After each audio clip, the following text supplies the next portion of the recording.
साल 1947 में भारत का आजादी का सपना तो पूरा हुआ, लेकिन दो हिस्सों में बंटकर। आजादी की खुशी में जहां एक तरफ करोड़ों भारतीय सड़कों पर उतर आए थे, वहीं दूसरी तरफ लाखों लोग अपना घर छोड़कर दूसरे देश में जाने को मजबूर हो गए थे। विभाजन के इस जलती आग ने सांप्रदायिक दंगे भड़का दिए। कल जिन्होंने हाथ थामकर आजादी की लड़ाई लड़ी थी, वही लोग धर्म के नाम पर एक दूसरे के खून के प्यासे बन चुके थे। सियासी स्तर पर भी एक तरफ जहां जम्मू कश्मीर को हड़पने के लिए पाकिस्तान कश्मीर में घुसकर कत्लेआम कर रहा था, तो दूसरी ओर हैदराबाद के निजाम अलग मुल्क बनाने की जिद पर इस कदर अड़ गए थे कि वो पाकिस्तान से हाथ मिला बैठे थे। उनके अलावा जूनागढ़, भोपाल और जोधपुर जैसे प्रिंसिपली स्टेट्स में भी उथल पुथल मची हुई थी, जो अपने साथ देश की बाकी रियासतों को भी भारत में विलय न होने के लिए भड़का रही थी। दरअसल भारत के आखिर ब्रिटिश वायसराय लॉर्ड माउंटबेटन ने अखंड भारत को दो हिस्सों में तो बांटा ही था, साथ ही 565 रियासतों को ये चुनने का मौका भी दिया था कि वो या तो भारत के साथ जुड़ सकते हैं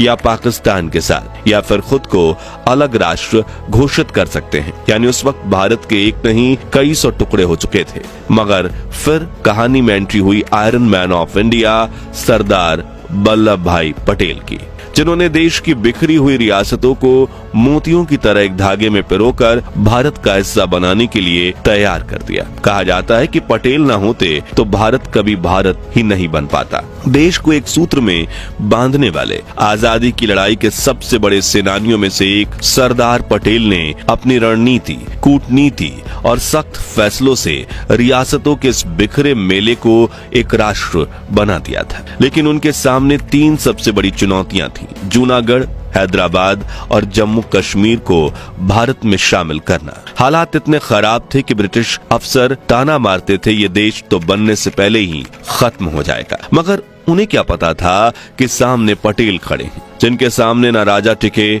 न निजाम। उन्होंने बातचीत से लेकर सैन्य कार्रवाई तक हर वो कदम उठाया जिससे भारत टूटने से बच गया। लेकिन सवाल है कि आखिर उन्होंने ऐसा क्या किया कि आज भारत की अखंडता इतिहास में सुनहरे अक्षरों में दर्ज है? कौन सी चालें चली जिन्होंने दुश्मनों को भी झुका दिया, और सबसे अहम, जिस देश की एकता के लिए उन्होंने सब कुछ दांव पर लगा दिया, क्यों वही देश आज उन्हें भूल चुका है? जानेंगे इस वीडियो में। साथ ही सरदार पटेल के कुछ ऐसे रोंगटे खड़े कर देने वाले दुर्लभ भाषण भी सुनेंगे, जो सुनकर पाकिस्तान के हुक्मरानों के पसीने छूट गए थे और हर देशवासी झूम उठा था। तो अंत तक बने रहिएगा हमारे साथ।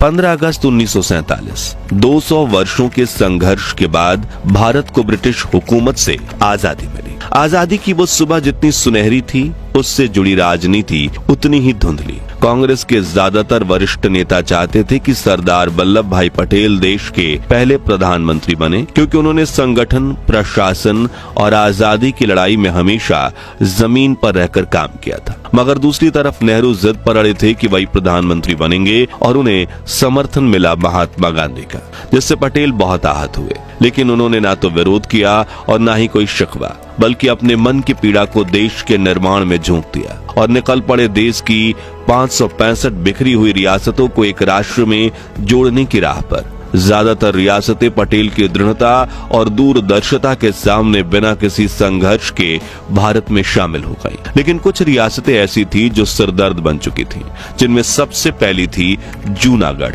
जूनागढ़ का शासक एक मुस्लिम नवाब था, लेकिन उसकी 80% आबादी हिंदू थी। आजादी के तुरंत बाद नवाब ने अचानक पाकिस्तान में विलय की घोषणा कर दी। जैसे ही ये खबर फैली, पूरे गुजरात में आक्रोश की लहर दौड़ गई। लोग सड़कों पर उतर आए और जूनागढ़ हमारा है की आवाज बुलंद होने लगी। तब पटेल ने ना तो हथियार उठाए, ना ही लंबी बातें की। उन्होंने सीधा फैसला लिया कि यहाँ जनमत संग्रह होगा, यानी जनता खुद तय करेगी कि उसे भारत में रहना है या पाकिस्तान में जाना।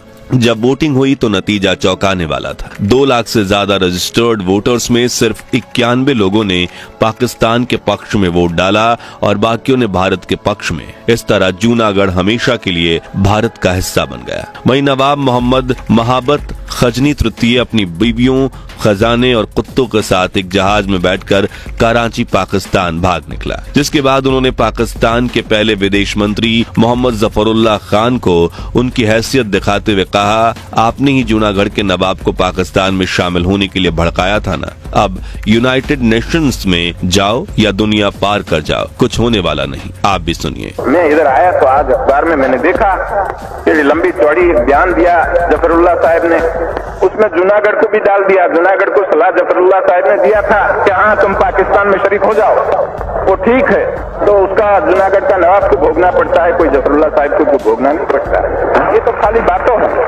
जूनागढ़ का तो फैसला हो गया, अभी उसमें कोई चीज बनने वाली है नहीं। कोई यूनो में जाओ दुनिया पार जाओ, उसमें कोई चीज नहीं बन सकती, ये तो हो गई बात। वहीं उन्होंने जूनागढ़ के आखिरी राजा मोहम्मद महबत खान जी 3 की हंसी उड़ाते हुए कहा था, कश्मीर और जूनागढ़ का मामला अलग है, क्योंकि जूनागढ़ का तो नवाब ही भाग गया था। कश्मीर का मामला तो अलग है, जूनागढ़ का मामला अलग है। जूनागढ़ यूनो के पास जा नहीं सकता क्योंकि गढ़ में एक मक्खी भी मारनी नहीं पड़ी, किसी के ऊपर कोई हथियार चलाना ही नहीं पड़ा, फिर क्या रहा। और खुद दीवान ने खुद आके कहा कि मेहरबानी करके हमारी हुकूमत ले लो, हम नहीं चला सकते, और नवाब वहां उठ के भाग के कराची जाकर बैठ गया, तो जूनागढ़ की बात क्या करते। उन्होंने कश्मीर के मुद्दे को लेकर कहा, जैसे जूनागढ़ में लोकमत हुआ, हैदराबाद में हुआ, वैसे कश्मीर में भी करो, हम उसमें कोई एतराज नहीं करेंगे। लेकिन चलिए आगे आप उनकी दमदार आवाज में ही सुनिए। यदि कश्मीर में जो चलता है इस तरह से चलता रहे तो फिर लोकमत करने की क्या जरूरत। हम लड़ाई करके कश्मीर को ले ले तो फिर लोकमत की जगह कहाँ रही। तो हम तो कहते हैं कि आज भी प्लेबिसाइट से करो, लोकमत लेके करो, लेकिन हमारे पास आकर हमारा सिपाही मरते रहे, हमारा पैसा खर्च करना पड़े और हमारे गांव के गांव जलाए जाए और वहाँ हिंदू और सिखों को तबाह किया जाए, तो फिर आकर लोकमत का रहा। फिर तो आकर हम बंदूक से ही लेना हो तो लेंगे, और क्या करेंगे, दूसरी तरह से नहीं हो सकता है। नहीं, लेकिन हमने एक बात साफ की कि कश्मीर की एक तसु जमीन हम छोड़ने वाले नहीं है, कभी नहीं छोड़ेंगे। जब जूनागढ़ के विलय के बाद बारी थी कश्मीर की, जिसे भारत के सिर का ताज कहा जाता था, लेकिन आजादी के वक्त सबसे बड़ा सवाल ये मुकुट किसके सर सजेगा।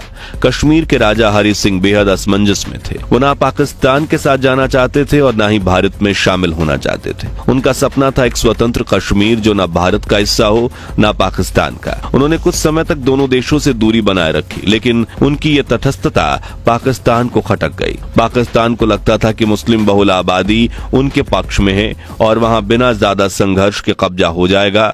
इसी भ्रम में पाकिस्तान ने ऑपरेशन गुलमर्ग शुरू किया। हजारों पाकिस्तानी सैनिकों को कबायली लुटेरों के वेश में भेजा गया, जिन्होंने मुजफ्फराबाद, बारामूला और आसपास के इलाकों में कत्लेआम मचा दिया। महिलाओं के साथ दरिंदगी, मंदिरों की तबाही और सड़कों पर लाशें। कश्मीर में नरसंहार शुरू हो चुका था। राजा हरि सिंह को तब एहसास हुआ कि पाकिस्तान कभी उनका सम्मान नहीं करेगा, सिर्फ उनकी रियासत को निगल जाएगा। डर और पछतावे में उन्होंने तुरंत भारत सरकार से मदद मांगी, लेकिन सरदार पटेल ने साफ साफ कहा कि जब तक कश्मीर भारत का आधिकारिक रूप से हिस्सा नहीं होता, हम एक सैनिक भी नहीं भेजेंगे। फिर 26 अक्टूबर 1974 के दिन राजा हरि सिंह ने इंस्ट्रूमेंट ऑफ सक्सेशन पर दस्तखत कर दिए और कश्मीर भारत का हिस्सा बन गया। अब मैदान में उतरे लौह पुरुष सरदार पटेल, जो जूनागढ़ और हैदराबाद को लेकर पाकिस्तान पर बहुत गुस्से में थे। और अब हमारे पास भारत के कश्मीरी भाई बहन पर जब पाकिस्तान सेना ने अत्याचार करना शुरू किया, तब उनके गुस्से का पारा चढ़ गया। उन्होंने कश्मीर में मिलिट्री ऑपरेशन लॉन्च कर दिया। सरदार पटेल ने भारतीय सेना को तुरंत श्रीनगर एयरलिफ्ट करवाया। उन्होंने ठीक वक्त पर पहुंचकर घुसपैठियों को पीछे धकेल दिया। आपको ये जानकर हैरानी होगी कि यहाँ अगर एक दिन भी देरी होती तो श्रीनगर एयरपोर्ट पाकिस्तान के कब्जे में होता और आज का नक्शा कुछ और होता। लेकिन कहानी यही नहीं रुकी। जब हमारी फौजें जीत रही थी, तभी प्रधानमंत्री नेहरू ने युद्ध रोकने का फैसला किया और मामला यूनाइटेड नेशंस में ले गए। सरदार पटेल इस फैसले से बेहद आहत थे। उन्होंने साफ कहा था, अगर ये मामला मेरे हाथ में होता तो ना विवाद खड़ा होता, ना पीओके जैसी स्थिति बन। और सभी इतिहासकार यही मानते हैं कि सरदार पटेल अगर कश्मीर का मामला संभालते तो शायद आज पूरा कश्मीर भारत का अभिन्न अंग होता। यह हमारा देश मुश्किल में था और ब्रिटिश हुकूमत से आजाद हुआ था, लेकिन फिर भी पाकिस्तान अपनी चालें चलना बंद नहीं कर रहा था। इसलिए पटेल ने मान लिया कि अब वो मुल्क हमारे भारत का हिस्सा बनने या दोस्त बनने तक के लायक नहीं है और उन्होंने कूटनीतिक स्तर पर पाकिस्तान की बैंड बजाना शुरू कर दिया। एक बार उन्होंने मोहम्मद अली जिन्ना की टांग खींचते हुए कहा, लोग कहते हैं पाकिस्तान और भारत फिर एक हो जाएं। मैं कहता हूं कि मेहरबानी करके ऐसी बात मत करो। पाकिस्तान जब स्वर्ग बन जाएगा हमको उसकी हवा लगेगी। ठीक है कि आपने पाकिस्तान बनाया, आपको मुबारक, हमें उसमें कोई दखल देना नहीं चाहते। जब दांत गिर जाए, खट्टा हो जाए, तब गिर जाए, तब पीछे आओ, वहां तक हमें पीछे बुलाना है नहीं, हम बैठे ठीक। कोई कहते हैं कि हम आखिर पाकिस्तान और हम एक हो जाए। मैं कहता हूं कि मेहरबानी करके ऐसी बात न करो, वहां बैठे रहने दो, उससे बहुत नुकसान है, वहां बैठे रहने दो, करने दो उनको, पाकिस्तान अच्छा बनाने दो। पाकिस्तान जब स्वर्ग बन जाएगा हमको उसकी ठंडी हवा लगेगी। ठीक है, तो आप लोग क्यों ऐसा कहते हो? उनको शंका पैदा होती है, ऐसी बात हम क्यों करें? मजबूत बनाओ, तगड़ा बनाओ, पाकिस्तान हमारा पड़ोसी मजबूत होता है, बहुत अच्छी बात है, तो हमको कोई नुकसान नहीं है। आगे उन्होंने कहा, हम पाकिस्तान का कोई बुरा नहीं चाहते, क्योंकि हमने वो तो आपको राजी खुशी दे दिया, लेकिन हमारी आंख में धूल फेंकने के लिए कोई आवे तो हम कहते हैं कि इस तरह से हम नहीं चलने देंगे, ये काम नहीं चलेगा। हमारा हिंदुस्तान बाकी का है, उसको छोड़ दो, बाकी हिंदुस्तान को उनका काम करने दो, उसमें आप दखल न दो, तो हम आपके काम में दखल नहीं देंगे। तो आप देख लीजिए। और दोस्तों, क्या आप जानते हैं कि सरदार पटेल पाकिस्तान को 55 करोड़ रुपए देने के बिल्कुल पक्ष में नहीं थे, लेकिन महात्मा गांधी ने जिद करके पाकिस्तान को ये पैसे दिलवाए थे, वरना आज भारत में आतंकवादी हमले करवाने वाला मुल्क तो उसी वक्त ढेर हो जाता। और इसका जिक्र खुद पटेल ने एक भाषण में किया कि आपको यदि 500 करोड़ रुपया चाहिए और इतना हिस्सा हमारा चाहिए, तो हम देने के लिए, आपका हक हो न हो, ज्यादा हम देने के लिए भी तैयार है। लेकिन मैंने लिख के दिया था कि यदि ये रुपये से गोली चलानी हो कश्मीर में, तो हम इस तरह से रुपया नहीं देंगे, तो कश्मीर का फैसला हो जाए, उस रोज पैसा ले जाओ तुम्हारा। खैर, जूनागढ़ और कश्मीर की तरह ही पटेल जोधपुर रियासत को भी भारत में मिला चुके थे, लेकिन अब उनके सामने सबसे बड़ी चुनौती थी हैदराबाद। ये कोई मामूली रियासत नहीं थी, भारत के बीचों बीच बसी हुई, आकार में ब्रिटेन से बड़ी और इतना समृद्ध कि वहां का निजाम उस दौर में दुनिया के सबसे अमीर लोगों में गिना जाता था। लेकिन समस्या ये थी कि हैदराबाद का शासक मीर उस्मान अली खान खुद को भारत से अलग रखना चाहता था।